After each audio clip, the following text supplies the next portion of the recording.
உச்சி வேளையில் கிணற்றை எற்றி பார்க்கக்கூடாதுன்ட்டு பெரியவங்க சொல்லியிருக்காங்க. சரி, இப்போதான் யார் வீட்லேயுமே கிணறு இல்லையே, நம்ம எதுக்காக இதை பற்றி தெரிஞ்சுக்கணும் அப்படிங்கிற கேள்வி உங்கள் எல்லாருக்குள்ளேயும் வரலாம். ஆனால் ஒரு விஷயம் இருக்குன்னா அது எதனால் சொல்லியிருக்காங்கன்ற அர்த்தத்தை தெரிஞ்சுக்கணும் இல்லைங்களா? அது ரொம்ப முக்கியம் இல்லை? அப்போ தான் நமக்கு பின்னாடி வரக்கூடிய சந்ததியினருக்கு நம்ம சொல்ல முடியும். சரி, இப்போ இதுக்குண்டான அர்த்தம் என்னன்னு பார்க்கலாமா?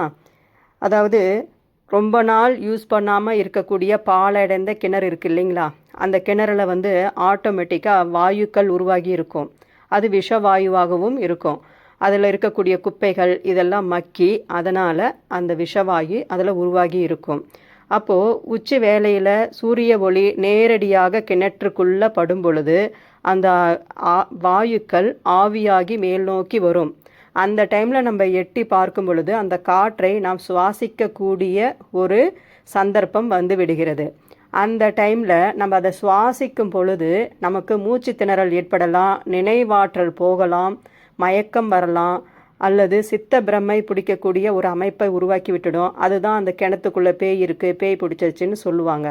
இப்போது இந்த மாதிரி நிலைமை அந்த விஷ வாயுவினால் ஏற்படுது. அதனால தான் உச்சி வேளையில் கிணற்றை எற்றி பார்க்கக்கூடாதுன்னு பெரியவங்க சொல்லியிருக்காங்க.